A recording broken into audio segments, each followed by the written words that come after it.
Welcome, everyone, to another episode of the Nearshore Cafe podcast.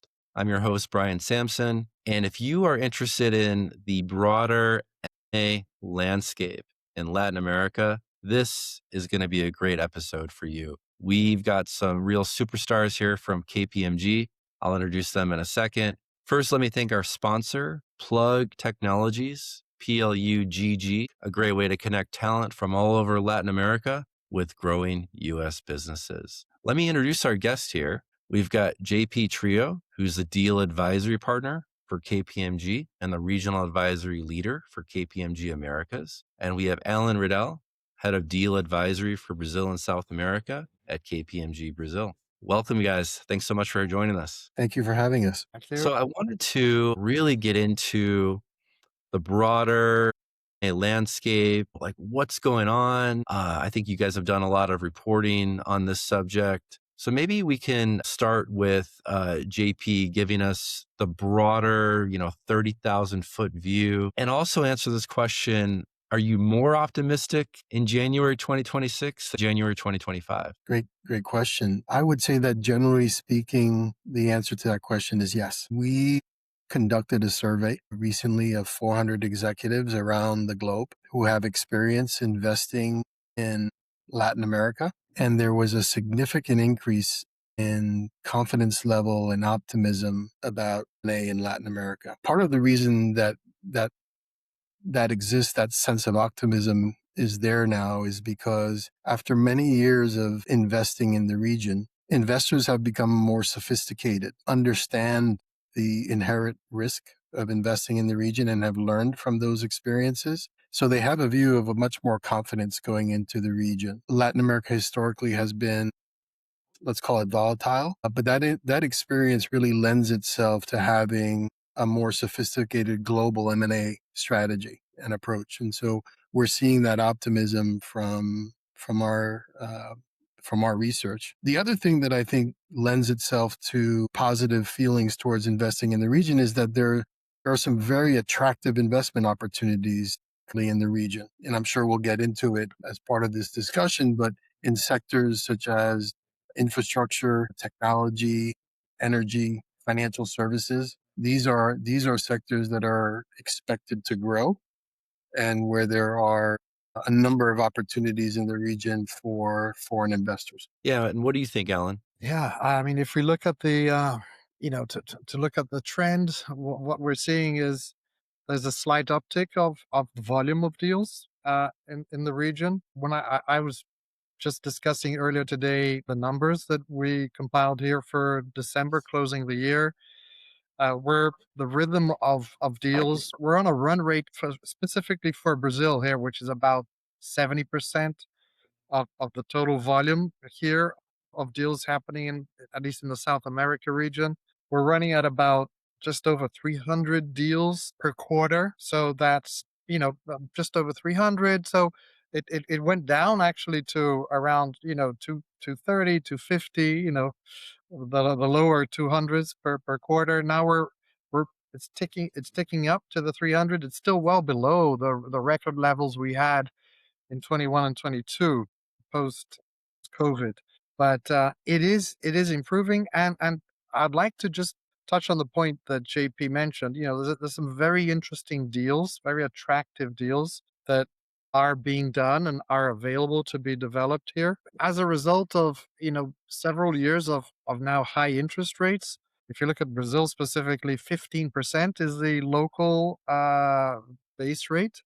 And the markets add the spread, interest rates are really, really high. The interest expense that the companies are having to pay really high. So that's allowing for the larger and unlevered groups to, just look at great opportunities to evaluate and acquire companies that perhaps have a little bit more leverage or don't have access to capital, but have a good product, have a good business, and at an attractive valuation. So it becomes a very interesting opportunity there. Obviously, it's a heightened risk environment as well. So as we're moving forward to looking at the reduction of interest rates and a little bit less risk, I think the tendency is to have an acceleration in the volume of deals. And I would add just one thing: the locals have increased their share in the volume of deals, but we are seeing the foreigners, get their act together, Yeah. especially from the US, but also from Europe. We've had a lot of investments coming from Asia, and they kind of became more and more relevant to the expense of US investors and European investors. But now we're seeing it balanced back, perhaps. So yeah, I would totally agree with JP, and I think we should have a very good year coming up in 26 and 27 for M&A activity. Yeah, I was gonna say, it's been nothing but volatile from very bullish years to about as dead as it gets, in 2023. I wanted to ask about, maybe like the macro attractiveness of Latin America, and if you think the rest of the world is less attractive, and that's why there's interest in Latin America, or Latin America is just so interesting right now that it would have attracted investment anyway. Yeah, I'll share my thoughts on that. Certainly, as if you look at kind of the volatility in the world since, let's say, the last 3-4 years, the volatility in Latin America maybe looks a little less volatile. Mhm. If you think about the economic stability of the region, it has performed fairly well. Of course, you have to look at it country by country, but you're seeing signs of stability. The other thing that I think is driving some of this attractiveness is that governments are taking more actions to attract foreign investment. Mm. I think Argentina is a good example. The administration there has implemented this large investments incentive regime to attract and protect foreign investors who come into the market. And since that has happened, you've seen a considerable increase in M&A activity in Argentina. And there are other examples like that where you see political shifts being more pro-business Mhm. and seeing the reaction and correlation to higher FDI into the country. So certainly seeing more stable signs in Latin America. And when you compare again to the turbulence that we're seeing in other parts, whether you think about US and China relations, or whether you think about the Russia-Ukraine war, Latin America looks a little bit more attractive. Yeah, yeah. I also wanted to dive a little more into what you said about political stability and, maybe some more pro-business as the region, kind of shifts back and forth between left, right, left, right. How much does that impact the desire of especially U.S. capital into Latin America? Maybe I'll ask this one to Alan. Right. Um, yeah. Okay. I'll give it a try here, JP. I think the from my point of view here, sitting in São Paulo in Brazil, where we have a left wing government. But one thing that has called my attention here is that they have learned that they need to make an attractive proposition to attract capital if they want to see infrastructure being developed, if they want to see several of the investments that they have realized they don't have the money to do themselves, and therefore they need to attract the private sector to come in and step in and invest in roads, invest in water and sanitation, let's say general infrastructure to improve the quality and the efficiency of the services and bring this benefit to the population. I think they have finally understood that this is necessary and it can work really well. It can work really well. And so that this is something that has changed. If you look back, 5, 10 years, maybe the resistance was much bigger, but now they've realized this, and actually they are working hand in hand very actively with the multilateral institutions such as IFC, IDB, World Bank, that are working together with several governments, both on the federal, state, and also on the municipal levels, developing investment programs, developing the regulatory framework for investments, doing all the market analysis and getting everything prepared so that the concessions and privatizations can be offered with a very high quality information and structure to increase the attractiveness to the private sector. So I think, Brian, that's something that has called my attention and I think has been very positive.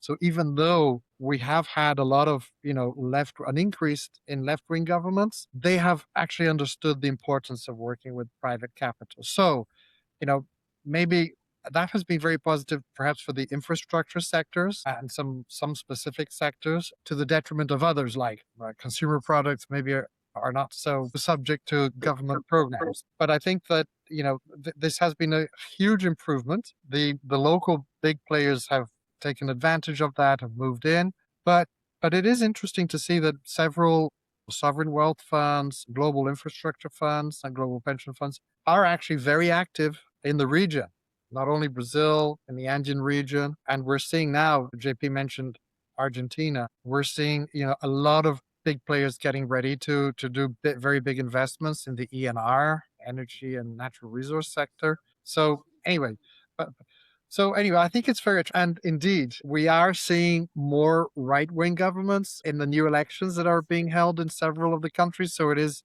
the pendulum is tilting back to more right-wing governments, which I think will accelerate this. I think it was interesting to see the left-wing governments coming to understand the situation, how they need to collaborate with private capital, and now we will see an acceleration as the pendulum moves to the right. Again, maybe that's another backdrop here for our optimism Yeah. regarding the development of investments and M&A. Yeah. And maybe to put this simply, often it doesn't matter if you're in the US or Latin America or elsewhere, there's this push pull between labor and business. And Latin America has often been a very pro labor part of the world. Have you seen governments shift policies from less favorable towards labor and more favorable towards business to attract more investment? Maybe I'll ask this to JP. I think we do. I think we do see some of that from time to time.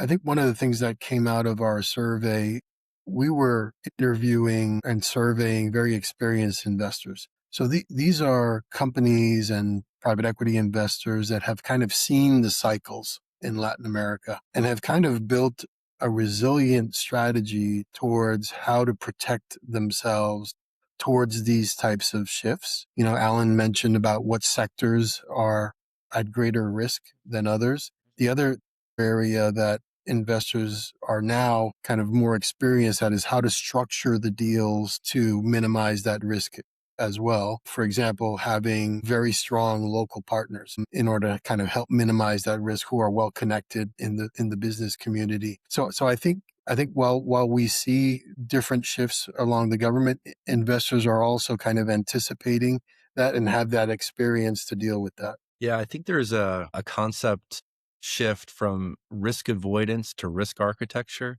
Could you talk more about that too, JP? Yeah, I think when I think about risk architecture and how to not only get a deal done, but how to ensure that risk is minimized after the deal closes, and creating a plan to achieve the objectives of the acquisitions and to create the value from that acquisition. And it's not so much about now winning the deal. It's really more about what is the long-term plan to create value, and starting that process very early on in the due diligence process of planning that out and identifying the areas that might be a risk towards achieving those objectives. Alan, is there maybe an example, if we were to micro this in Brazil, of the risk architecture and how that is maybe playing out in Brazil? Yeah. Well, I mean, it's certainly been a very interesting evolution of the risk identification and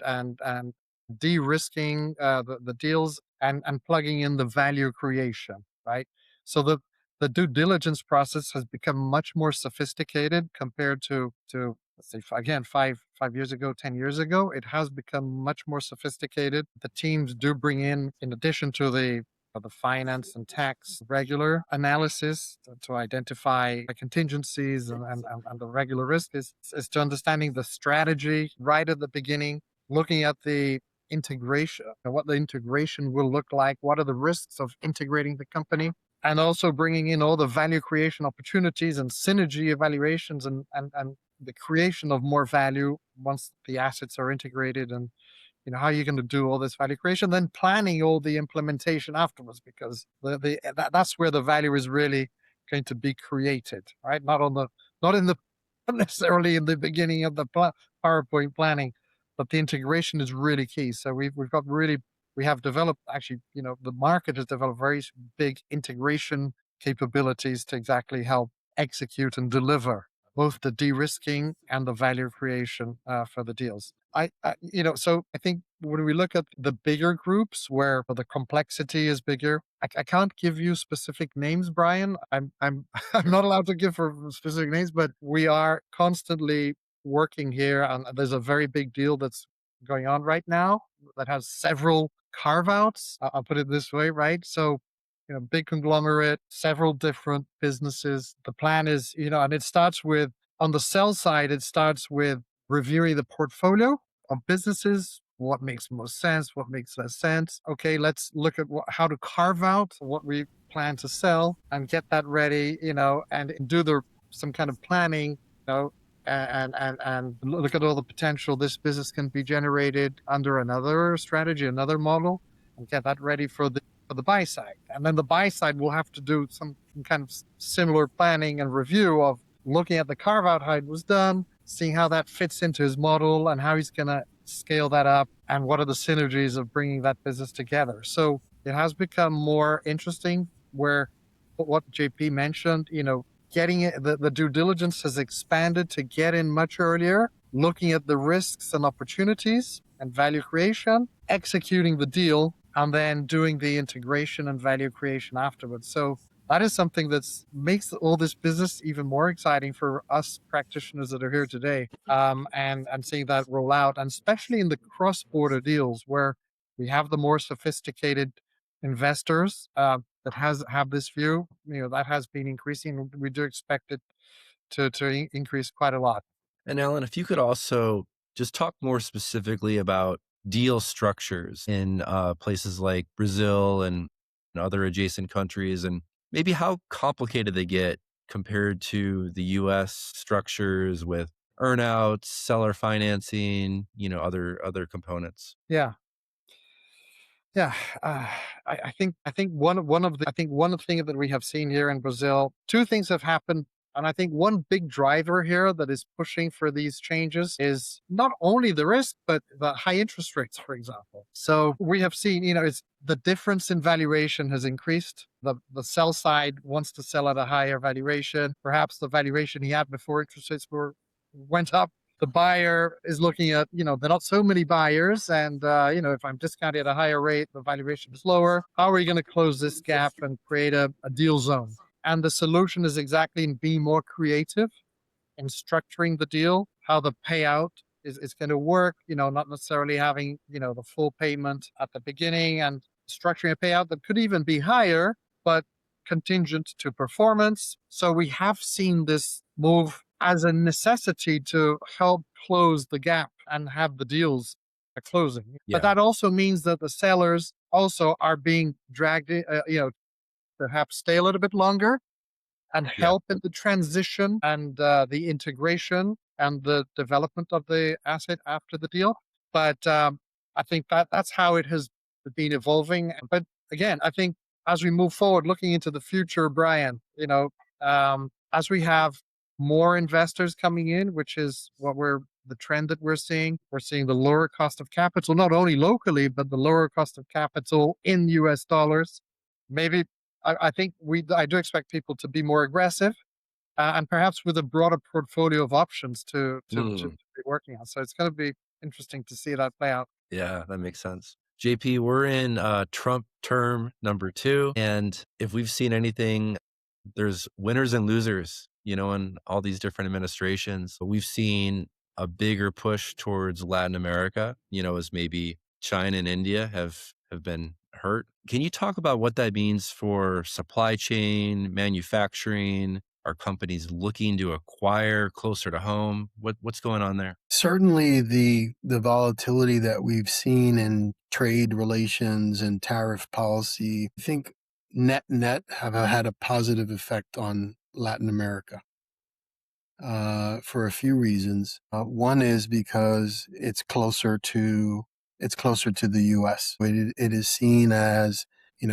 from a fragility standpoint of a supply chain, the distance makes it a little bit more amenable, and a real viable alternative to supply chains that are dependent on Asia. The other thing, as you mentioned, and I think there's been a trend towards improving economic relations between the U.S. and Latin America, and so kind of facilitating the ability to have operations in Latin America supporting U.S. businesses. And if you think about, the time that it takes to set up operations greenfield, companies don't have, particularly public companies, they don't have that kind of time before they can start to see the benefits or address some of the issues that they have in their supply chain. And so acquisition is a natural option for them to accelerate addressing some of those supply chain issues. We're also seeing, and that's part of the reason why, I mentioned infrastructure as a sector that is seen as growing in the region. The infrastructure that is needed to support nearshoring operations is something that certainly we've been seeing investments in. We've seen private equity funds raise funds to invest in exactly that. And so those trends are certainly, I think, correlated, and why I think driving some of the optimism that we're seeing for M&A in the region. Yeah, I guess there's the old adage of buy versus build, but sometimes you want to buy when the iron's hot, right? Do you feel like there's some sentiment there of it's that this is the time to do it, so we got to accelerate our action here? We are seeing that. We are seeing companies be more aggressive. I can think of a few examples around the whole kind of this energy transition that's happening. If you think about data centers, for example, Yeah. we've seen some very interesting investment thesis around building data centers in Latin America. So I think that's a testament to some of the optimism that we're seeing. Yeah. And maybe I can just so Please. that is probably we hosted an event, a private equity event, a couple of months ago, and I was one of the moderators in the panel, and I had the opportunity to have a couple of actually one sovereign wealth fund and a large pension, a global pension fund. And my question was, what's the hottest topic for you guys right now, looking into 26? And it's infrastructure. And specifically, they mentioned the data centers, for example, and the infrastructure related to data centers, energy. So we have abundant energy here in Latin America and very renewable energy, by the way. And the labor, the quality of labor has, this was a previous, you were asking about labor a little bit before, Brian. So labor, although we still have a lot of improvement to do in the cost of labor, but the quality of labor has improved. The level of education, the tech savviness of the population, the very tech savvies, it's, these are good ingredients. These are all, if you put them all together, they're all very positive ingredients to put together and move forward with these investments in the nearshore. Not only I like the name of the cafe, the Nearshore Cafe, but also again what JP mentioned, the more friendly shore as well compared to further away shores. So you have the Yeah. combination of these two things. Yeah, and staying with you, Alan, the post-merger complexities, especially getting the right culture, getting the right people on board, bringing multiple countries together. Can you talk more about that and what should buyers be aware of when they're integrating in Latin America, especially when it comes to people? Right. Brian, I think that is a, when I look around, not only Latin America, the people and culture issues are super important, but they are pretty much, it's not a regional, there's not too much regional. The Mm, challenges are pretty much the same. I think perhaps, the big, when we're talking about cross-border deals, I think mhm. there's a much bigger cultural challenge Yeah. to overcome and get the different people to understand exactly what is the new culture in a cross border deal. It's already difficult when it's a local deal, with two different cultures. We were involved in a big retailer, sort of shopping centers without names here, merged, and one was a super modern, tech savvy culture. The other one was a very classic, old school team, and we have to build a new culture. What is the new? It's not even you don't have to adapt one to the other. We create have to create a new culture and get everybody to buy in and adapt to the new culture. So I think that's always a very interesting challenge to be working on in the integration planning and especially in the integration. And when it's cross border and you go into places where English is not so well spoken, Yeah. it's definitely a bigger challenge. I think some countries English is a second language and it's very very well spoken. In other countries, so really depending on which country you go into, that can be a bigger or less challenge. But always a great section of the deal to look into and plan and work on. Yeah. In the post-merger world, do you see any blind spots in having an executive do an expat assignment versus, say, hire the country manager locally? Are there best practices or big mistakes that you've seen for both of you? Yeah, I mean, I think that usually what works best is a combination of both. At least that's what we've seen, is that you want an executive that has kind of the buyer company's culture Hmm. practices to make sure that that is being implemented in the local company. But at the same time, it's very important to be very cognizant of the local culture, the local business practices. And so you need that local leader as well to help bring along the local labor. And so those are combination of both is generally what I see works best. Yeah. Yeah, that reminds Anything me to of add a there? deal. Sorry to jump in. This is we're there's another deal here. It's actually a greenfield. It's not a brownfield. They're building it's a big international hotel chain. They're building an iconic. They've just built an iconic new hotel in São Paulo, and the general manager was brought from one of the international operations, but he's a Brazilian that was working abroad. So that's a genuine two in one, like JP. That's the best combination. Have both in one. You can have it has a broad experience of the headquarters and has the local insights of the culture and the regulation and the business practices and the pitfalls. So I think it's swinging back this pendulum, to incorporate more and more of the local management component that has become more and more sophisticated, be it Mm, because of opportunities to be integrating to other markets globally, or just the local markets have also evolved a lot and have become more complex, more capital the capital markets in not only Brazil but in the region as a whole. In Brazil, it has accelerated a lot in the last 10 years. So that brings a lot of knowledge and expertise to the local management here that is very valuable when looking at, staffing and planning in the deals. yeah. Well, as we start to wrap up, I wanted to give each of you a chance to offer maybe a final takeaway. If there's something you wanted to hammer home we talked about earlier, or a brand new idea we didn't get to, please take this time to share your key takeaway with our audience. Yeah, I mean, I think, and we've talked about it a lot, but I don't think you can overstate how important it is to have boots on the ground when doing a deal. One big mistake that I believe investors or multinationals make is looking at Latin America as one place, one region. Each country has its own distinct business culture, its own regulatory framework, its own tax regulations. And so having a generic approach to your investments could lead to a lot of risk and issues. So, having that local, not just local knowledge, but local partnerships, aligning yourself with the right partners locally to protect the investment, to help grow that investment is key to success. And Alan, your takeaway for our audience. Yeah. Well, perhaps just to complement here, JP, that I think that is a really important takeaway.